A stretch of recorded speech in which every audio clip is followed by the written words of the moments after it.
It's a breath of fresh air. You've opened a door, you've seen something,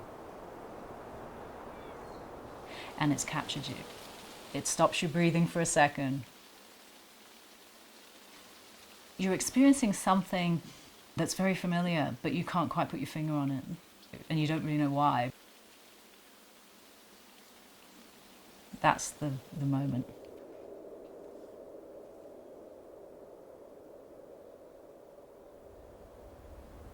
You know, you're trying to capture a feeling of, I've just glanced at a landscape, I've just looked over and I've just seen this.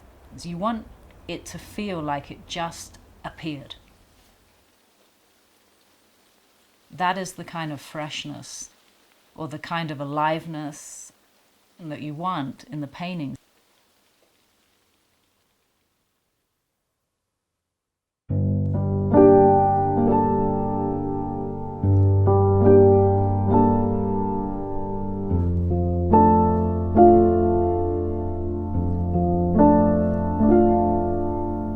Being alone in nature, you come back to yourself. Something so simple and so basic as admiring a ridgeline, admiring a beautiful reflected lake, or, you know, it's that calm beauty that it's spectacularly isolated. We need the experience of being, you know, romantically and poetically lost in the wilderness and being found again. There is a story behind the landscape, and it's a history not unlike ours of stress and cycles of life, seasons, weather, causing landscapes to shift and change through time. I think that's what makes it beautiful.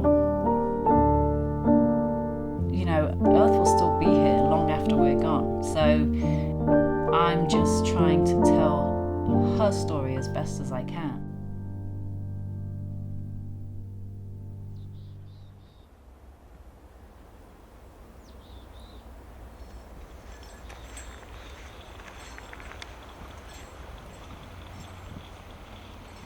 When you're walking into a landscape for the first time, your senses are heightened. You're observing interesting details from all points of view. You're not looking as if through a lens or as if through a single focal point. You're observing the entire landscape.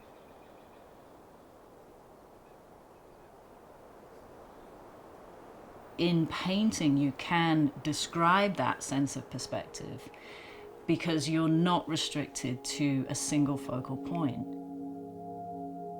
I've gone into a landscape and I've somehow absorbed the feelings of it. And so when I'm out there, I'll maybe do some drawing, but I'll mostly just try and memorize what's interesting about the place. You know, back in the studio, then I will filter all of that experience through a lengthy process to create the memory of that place. Like put those emotions into the paintings that I don't think you can do if you're just actually rendering a place as it is. You complete the art to a certain point, and then you stop. Before you get to the point where you've described the entire place to someone, then all they can possibly do is like it or not like it. You're taking out everything that doesn't matter. And then now there's a conversation, and now we're talking about what you're seeing versus what I saw. And then they become part of that meditative moment that the artist experiences when they're creating. You know, there are no people in the landscapes I do. There are no evidence of human encroachment or anything else. To me, it's like, this is perhaps what the earth looked like and may return to long after we're gone.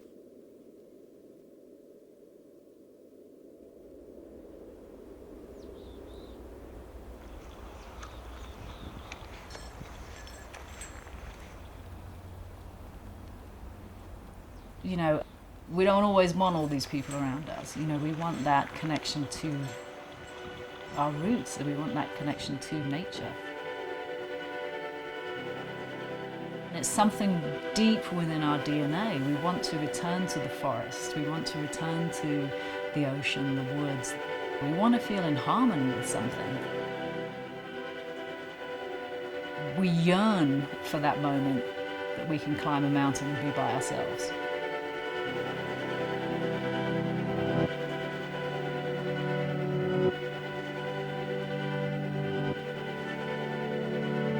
There's a lot to your life, there's a lot of history, there's a lot of experiences and circumstances and your own doing or someone else's doing that lead you to this moment. And so that's what you're working with. Not only you paint, you brush, using materials, but you're working with your entire life's history and experience of, you know, being out there in the world and who you've met and what you've done and you know, you're bringing everything that you are and everything that you've ever done or seen or experienced, you're bringing that to that moment. All of that is coming out.